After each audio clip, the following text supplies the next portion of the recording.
So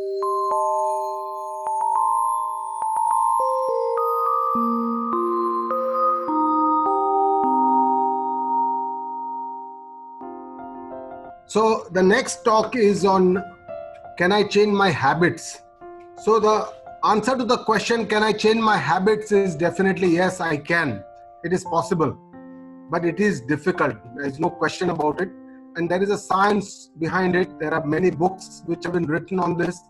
Behavioral modification is also a subject of intense research. With this lockdown in 115 countries, definitely it gives me a good time to think about how I can change my habits and what I can do in this situation. You all know that when you go to the US and you start driving in the US, in India you start driving on the left side of the road. In the US you have to drive on the right side of the road. But this new skill can very well and easily be learned. So it means that the mind and the body is quite adaptable, quite flexible for learning new skills. So the first question is, what are habits? Habits are essentially our automated behaviors. Basically, brain uses these automated behaviors to save its energy. And 40% of all our daily work is done by habits. And that's why it's like a software. You can add a habit, you can edit a habit, and you can even delete a habit. So essentially, it is modifiable. There is no doubt about it. But we need to understand how it works in the brain also. In this beautiful book of The Power of Habits by Charles Duhigg, he described a 3-step process of habits. And he said that the first step is the cue, which acts as a trigger. And this could be either a visual or an auditory cue, which helps, for example, a morning alarm could be a trigger for your waking up. So basically, there is some kind of a trigger which can help you to do that kind of activity. So the second is a routine or the activity which is done because of that habit. And finally, the reward, the feeling, etc. Whatever is the reward. Sometimes you do regularly a fitness exercise, it gives you a reward, like, you feel good. So those are the rewards. It helps you to keep fit. For the smoker, it gives him a reward of that feeling, that sensation which is in the mind. For an alcoholic, it gives him a high, which is because of the alcohol. So these are the rewards that are basically used for different habits.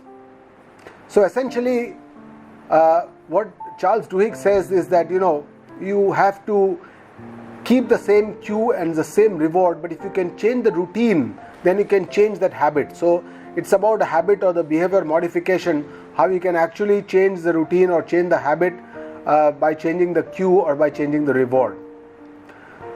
Now, our habits are constantly changing. Either we are aware or not aware, but all our habits are being continuously being changed.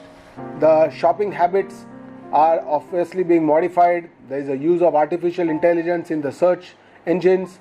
And the moment you go online and you shop for something, it keeps popping up, the ads keep popping up. This shows that they try to influence our shopping habits. Our social habits have also seen a big change in the last 10 years since the social media, the smartphones have come up, the technologies have developed, internet has developed, exploded, and with the available technologies, our social habits have changed significantly. Due to our sedentary lifestyle, our exercise habits have also changed, and that's something that we all need to be worried about. Eating habits can be changed, and this is one of the examples. In 1945, organ meat habit was actually developed during the World War for the people in the US, so that they could save on a lot of other things, and they could save the resources for the country. So with this, big business was also developed in the US. So exploiting our habit is done by the advertising agency. They show us enticing ads of something that is some things are literally useless, but still we are enticed to using that. You would be surprised to know that the toothpaste that we use as a habit, all of us have this habit, has no scientific foundation at all, because it doesn't help in cleaning the teeth at all. So it's basically the feeling And that's how Pepsodent in the early 90s, it exploited that feeling to develop a habit for everyone to use a toothpaste. Similarly, sports and the pinnacle of success or the competitive sports are one area where it's basically a mind game. One has to exploit the habit and develop the habits. De-addiction is one field that habit change has to be exploited. Let's come to the brain mapping. There are various centers, and for habits it has been found that basal ganglia plays a very important role in habit formation. And the prefrontal cortex is a main seat of thinking and reasoning. It's the rational brain, the front part of the cortex. And the amygdala is the seat of emotions, especially the fear, anger, sadness, etc. All the emotions we go through, the small part of the brain on the undersurface. And it has been shown that the body and the mind is very flexible. It's called this phenomenon is called the plasticity of the body and the mind. Essentially, it shows that we are very adaptable as human beings, and we can change our habits if we are aware about our habits. And new learning, it has been shown that it can happen at any age. I mean, the age is no bar, that you can't learn new skills of surgery or of any other skills of your hobbies, of music or anything, and in new language. It can happen at any age. That is what the science has shown. And it has also shown that humans are not different from programmable machines. Essentially, we all behave like a machine. Body is an hardware and mind is our software. So we can program, we can reprogram, we can change, we can edit these softwares, other programs, and change our habits. And the human potential is essentially limitless. So how we can change our habits? One is the belief in ourselves that we want to change this habit, and then this belief has to become a kind of a determination that we really want to change it. That has to be a kind of a nishchay ki we want to change this habit, and it takes about 4 to 10 weeks or efforts to change the habits. So these 4 to 10 weeks are very crucial. We have to get into a new mode of habit, so we have to have some visual or auditory cues how we can trigger this habit change. So you could use any of these cues. You can develop your own cues, and you can shift your habits. But there is something called a keystone habit, and this keystone habit is something which is a very important habit with which all the other habits are linked. And that's why if you change this keystone habit, then you can easily change your other habits of your lifestyle or your day. So be aware, you take charge, and you sculpt the right habits is something that we can always do it ourselves. We have all the power to do this. And then we must celebrate small wins. Whenever we change our habits, we should celebrate our small little accomplishments. So we are a bundle of habits. We're nothing but a bundle of habits. We, all of us, are programmed with our habits, and that is what makes our day. Say, for example, when you come to the office in the morning, you go out, you don't need to tell your brain which road to take, where to turn left, where to turn right. It's instinctively, and it's a habit which the brain has developed, and that's how the brain processes. It just takes you around. The brain doesn't have to do much function or thinking in reaching you to your office or your hospital. And changing habits can achieve what we want to do in our life. Basically, if you want to be successful, you have to change your habits. If you want to accomplish anything, you have to change your habits. You have to change yourself. And of course, we have already spoken about the goals, calendars, tracking those goals.